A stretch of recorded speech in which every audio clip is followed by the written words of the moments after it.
Hey everybody, welcome back to Video Game. So, I got a fun and interesting episode for you guys today because we're playing the recently released English translation of Clock Tower on the Bandai WonderSwan. It's one of those things, I'm sure most of you didn't even realize this game existed, even if you have played a Clock Tower game before, but it is a very faithful and accurate port of the Super Nintendo and Super Famicom original brought over to the WonderSwan. This is one that I always try to talk about on the channel when I get a chance. It is purely in black and white, and honestly, that aesthetic actually helps the game in my opinion. And this is now fully playable in English. You'll understand what's going on. Before we get too far involved though, do me a huge favor down below, hit like and subscribe and ring that notification bell, definitely helps us out. And if you feel so inclined and want to support that channel, we have a Patreon link down below as well. But this is done by a ROM hacker, Bob Sneeder 45, and they basically took the entirety of the script from the WonderSwan version of the game and translated it over to English. And there are some changes in this game compared to the console version, a couple different story beats that might be slightly different, so if you love Clock Tower, this is definitely one that you do not want to miss out on. And every once in a while, I make a video that I don't expect to do good, and I assume this is going to be one of those, because I don't know how many WonderSwan fans are out there and how many people even knew this game existed. So if you own a WonderSwan or played any games, leave me a comment down below because I would be curious. If I had to pick a favorite WonderSwan game, that would probably be Daimaki Amura for WonderSwan, also a black and white game. There's something about the black and white and grayscale aesthetic that we get on WonderSwan hardware that just makes such a huge difference, especially in a game like Clock Tower. And before you ask, I am using ARIs to emulate this just because there's no easy way to actually capture WonderSwan footage, but I do have a WonderSwan in my collection, and I will leave a link in the description below to a video on the hardware if you want to check that one out. Now, Clock Tower is for a very specific type of audience. It is a point-and-click adventure game, and it is kind of a puzzle-solving game, but Jennifer in this version, and pretty much any version, does not move fast whatsoever, but she has always been the underpowered protagonist. You are not here to defeat Scissorman, you're here to basically think outside the box and keep yourself safe from him while you understand and unravel the mystery of this mansion. And if this is the type of thing you like, a black and white horror aesthetic game, then I definitely can't recommend this one enough, because there is something fun about a horror game when you only have black and white. Even if you think back all the way to the Master System and NES era when we did have horror games, you basically always had color. It's one of those things I wish more developers in the modern era would play around with just a black and white aesthetic, so that way when you're actually playing a horror game you kind of lack that color. But you definitely have to take your time with this one because I'm just showing you the beginning areas. You have to talk to everyone you encounter in the beginning.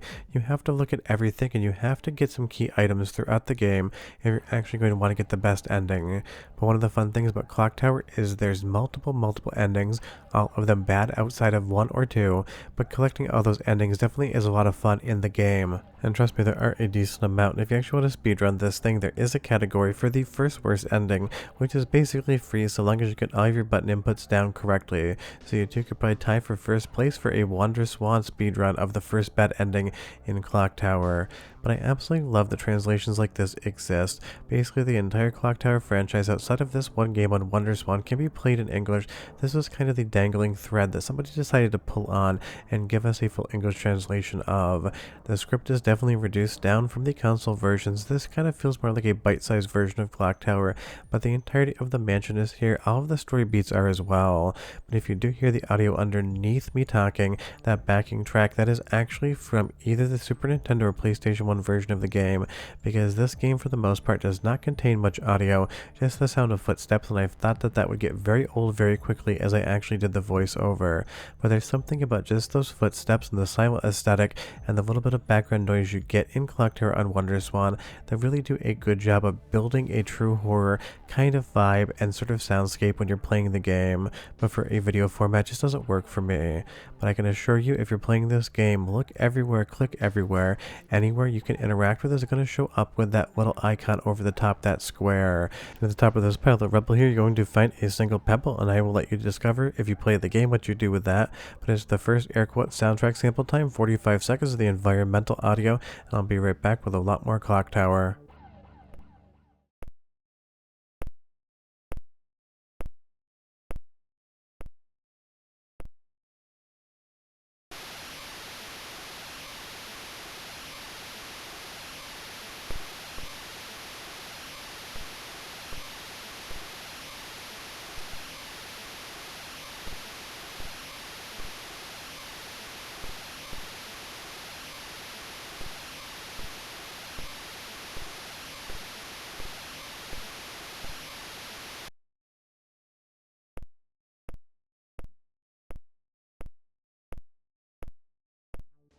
I mean, I totally get that there is a complete lack of music there and it might turn some people off, but I really do like the audio cues, especially in the horror genre.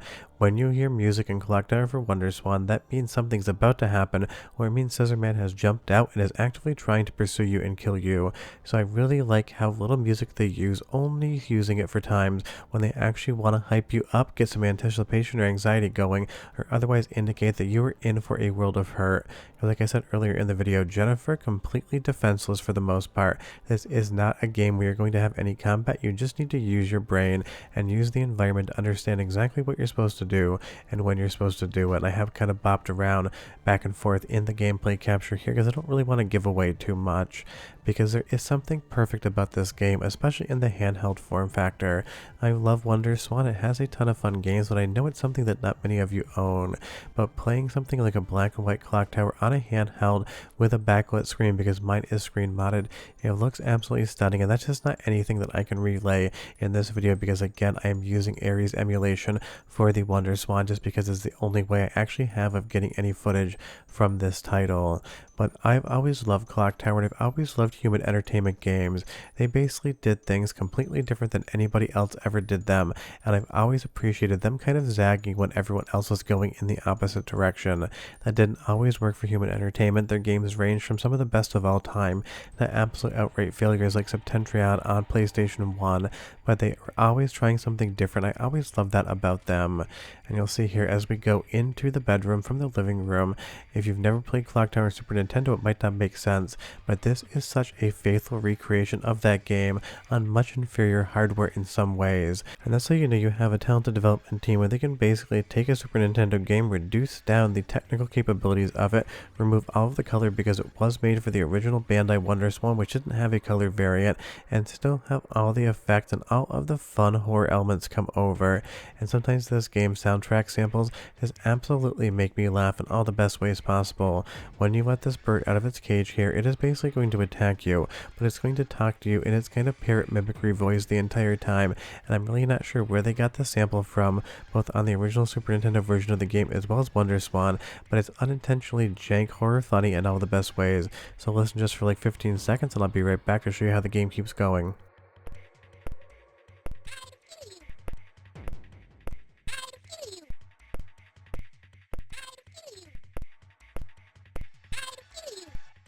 I mean, clearly that's not the friendliest parrot around, but it is a very good storytelling technique, because obviously that parrot heard somebody else in the mansion say, "I'll kill you," and it's just parroting it back, pun not intended.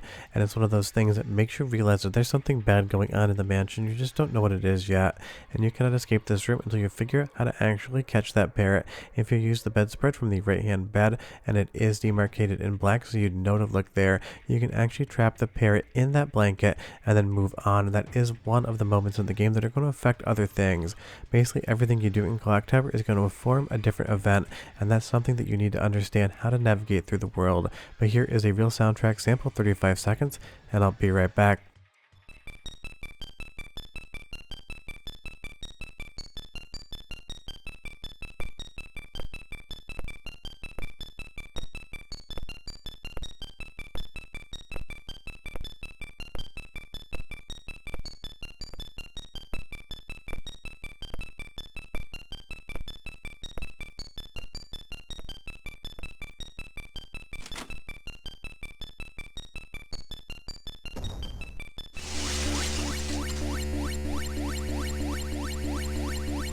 So Clock Tower on the WonderSwan does have the ability to have music, and I just think it's a really smart move as far as the developers are concerned to restrain themselves of only using music to punctuate key events, because it's not like the WonderSwan didn't have a decent audio chip, and it's not like the developers couldn't have had some sort of soundtrack running throughout the entire game, but the footsteps, the door sounds, and the other sound effects that are actually in the environment only being punctuated with music when it really matters actually heightens the tension and really does drive this game forward. You'll see here I got my first bad ending, or dead end as the game calls it, but definitely check Clock Tower on WonderSwan out. Sure, it is a deep cut amongst deep cuts, but the channel isn't called Video Game Comment, it's called Video Game Esoterica after all, and even if I don't expect that many people to actually watch this video, it is one of those things I want to give the modder credit, and I just want to talk about another fun version of one of those classic 16-bit horror games out there. But we're done, go play some Clock Tower, and I'll see you next time.